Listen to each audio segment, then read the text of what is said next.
Hello friends, आज हम बताएंगे आपको जो आप यदि एआईबी की तैयारी कर रहे हैं तो उसमें कौन सी वैरिएंट आपकी चलने वाली है और कौन सी वैरिएंट आपकी नहीं चलने वाली है।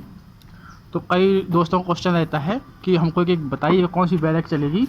तो उसके लिए आपको ये वाली बिल्कुल वैरिएंट वहाँ पर अवेलेबल नहीं है, ना वो चलने वाली हैं।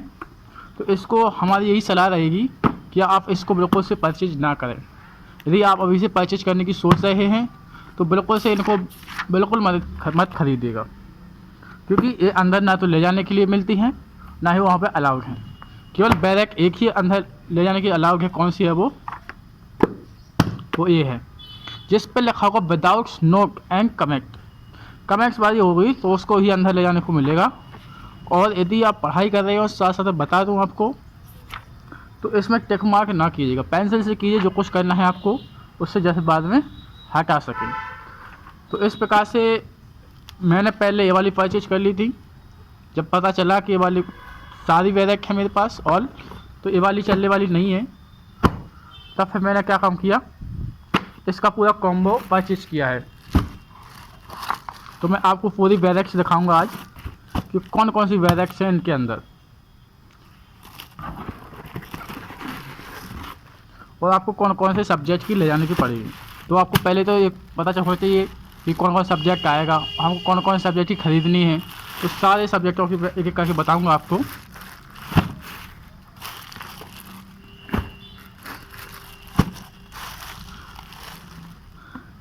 यह है सिविल प्रक्रिया संहिता, ठीक, जो सीपीसी के नाम से जानी जाती है। देखेंगे आप, इसमें आपको पहले इंडेक्स देखना पड़ेगा। इंडेक्स से आप क्वेश्चन को कैसे टिक मार्क करेंगे वो मैं सारा बता दूंगा। और इसके अंदर वही मैटर, इसमें वही मैटर इन वैरिएंट्सों में भी रहता है, तो अपने पास रहती हैं। लेकिन अंतर ये होता है कि इसमें इसके पीछे होता है जो क्वेश्चन दे देते हैं, इस क्वेश्चन की वजह से वो इसे अलाउड नहीं करते हैं। और कई बार इसको जो नीचे कमेंट दिए जाते हैं, इसकी वजह से वो अलाउड नहीं करते हैं। उनको चाहिए खाली सिंपल, जिसमें नीचे कोई भी कमेंट ना हो, ठीक, केस लॉज वगैरह भी ना हो, ऐसी वाली हो। और लास्ट में देखिए तो इसमें कोई ऑब्जेक्टिव क्वेश्चन नहीं होना चाहिए, इसमें भी नहीं है। तो आपको ऐसी वैरिएंट खरीदना है। यदि आप फर्स्ट सेमेस्टर या सेकंड सेमेस्टर के कोई भी स्टूडेंट हो और अभी से आप परचेज कर रहे हो, हर सेमेस्टर वाइज में जो वैरिएंट आती है, तो आप कोशिश कीजिए कि इस वाली वैरिएंट को ख़रीदें। इससे आपका एक तो सेमेस्टर वाइज जो सिलेबस है वो भी आपका कवर हो जाएगा और लास्ट में एआईबी के काम में भी आ जाएंगी। यदि आप ऐसे खरीदोगे तो आपका अभी तो काम हो जाएगा, लेकिन बाद में जैसे ही आप एआईबी का एग्ज़ाम दोगे तो आपको फिर से खरीदना पड़ेगी, ताकि एक पुस्तक खरीदने में काफ़ी खर्चा आ जाता है। आप दोबारा ख़रीदोगे तो कितना आएगा, इसलिए मैंने ये वीडियो बनाया है ताकि सभी दोस्तों को इसके बारे में बता सकूं। ठीक, अब बताते हैं एक एक पुस्तक के बारे में। जैसे मैंने फर्स्ट बताया था आपको, ये सीपीसी की बुक, सीपीसी 1908, अभी ये न्यू है 2026 की, अभी प्रिंटेड आई है। अब नेक्स्ट देखते हैं, यह है बौद्धिक संपदा एंड द इंटेलेक्चुअल प्रॉपर्टी। तो इसकी भी आपको एक ही कंपनी के सारी जो मैंने परचेज की हैं, आपकी ये सेकंड बुक हो जाएगी। और बहुत सारी हैं, आप इसमें देखेंगे यह है भारतीय न्याय संहिता, ठीक, भारतीय न्याय संहिता है तो बीएनएस है। और जैसे अपने पास एक और रहती है जो है भारतीय न्याय संहिता, दोनों ही एक ही वैरिएंट हैं, लेकिन आपको ए वाली परचेज करनी है क्योंकि ये एआईबी के लिए भी पूरी तरीके से सही है। और दोनों में आप देखेंगे कि इसका जो सिलेबस होता है एक जैसा ही होगा। यहाँ पर आपको दिखा दूँ, देखिए यहाँ पर संक्षिप्त नाम प्रारंभ और लागू होना, देखो संक्षिप्त नाम प्रारंभ और लागू होना, परिभाषाएं, साधारण स्पष्टीकरण और पद, देखो साधारण स्पष्टीकरण, ये सारा कुछ इसमें भी है, वही इसमें भी है। इसमें ही पनिशमेंट उतनी है, उतनी पनिशमेंट इसमें है, इतना कारावास इसमें है, इतना कारावास, बाकी सेम टू सेम ही है। लेकिन आपको ये वाली, इसलिए हम बताया कि ये वाली परचेज करनी है। अब दिखाते हैं आपको जी भारतीय साक्षर नियम, ये एविडेंस है, तो ये न्यू वाला है। तो यहाँ पे चार्ट दे देता है, ये पुराना वाला है, ये नया वाला है, तो कौन सा आपको इसे टेबल भी सारे कुछ मिलता है इसमें, ठीक, ये हो गया। अब दिखाते हैं आपको आगे, ये देखेंगे आप ये कौन सा है, पारिवारिक विधियाँ, यानी ये फैमिली लॉज हैं। फैमिली लॉज में इसमें सारी विधियाँ आ जाती हैं आपकी। देखो पहले जितनी फैमिली से देखेंगे, हिंदू लॉ, मुस्लिम लॉ, और जैसे अपन ये वाली बैलेज खरीदेंगे तो इसमें आपको अलग अलग, सॉरी यहाँ पर तो अभी नहीं बता देता, नहीं तो उसमें सारी आपको अलग अलग बैलेज खरीदना पड़ेगी।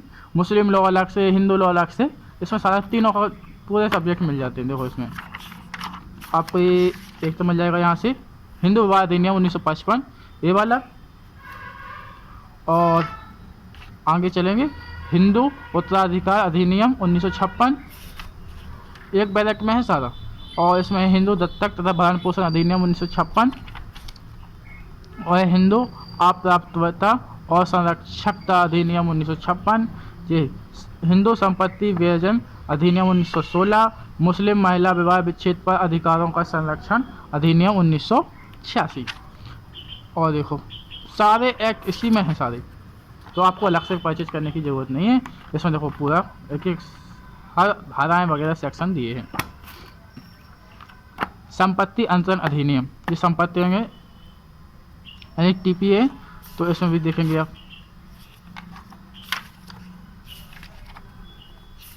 पूरा सिलेबस, बंधक, गिरवी, विक्रय, सब कुछ इसमें है। जो उसमें है दान अंतरण कैसे होता है, कहाँ से होता है, सारा कुछ इसमें संक्षिप्त है। जो उसमें रहता है वही इसमें भी है। अधिवक्ता अधिनियम है।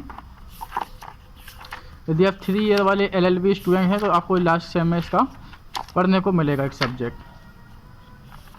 ये सारा अधिवक्ता का है कि अधिवक्ता के बारे में कैसा कैसा है। लास्ट का भूमि अर्जन अधिनियम पुनर्वास, देखो इसमें भी है। मैं इसे जल्दी फास्ट बता रहा हूँ ताकि लंबा वीडियो ना हो जाए, नहीं तो मैं एक एक कॉपी का विस्तार से बताऊंगा और आपको बता भी दूंगा कहाँ से कैसी धाराएं हैं, कैसा बनेगा। प्रशासनिक अधिकरण अधिनियम 1985 देखिए,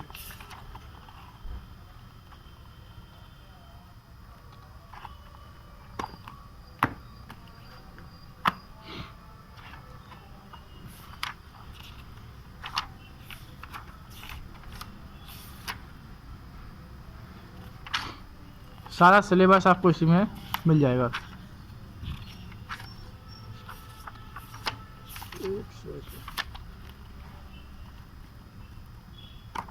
यदि आप AGPO की तैयारी कर रहे हो तो उसके लिए हम सारे नोट्स वगैरह आपको बता देंगे, कौन सा परचेज करना है, कहाँ से परचेज करना है और कितने आपको कैसे की तैयारी करनी है, सारा कुछ उसमें बताया जाएगा। तो बस हमसे जुड़े बस रहिए, हम सारा कुछ आपको बता देंगे। ये मोटर व्हीकल एक्ट है, इसमें भी होगा एक मोटर व्हीकल एक्ट। देखिए ये मोटर व्हीकल एक्ट है, ये है 2019 का, ये 2024 का और 25-26 का अंदर रखा। तो ये सारे जो 26 का है, हर साल जितने संशोधन होते हैं सारे हम लोगों को क्या करने पड़ते हैं, उसमें देखने पड़ते हैं कहाँ का संशोधन क्या हुआ है, कैसा है, ये पूरे के पूरे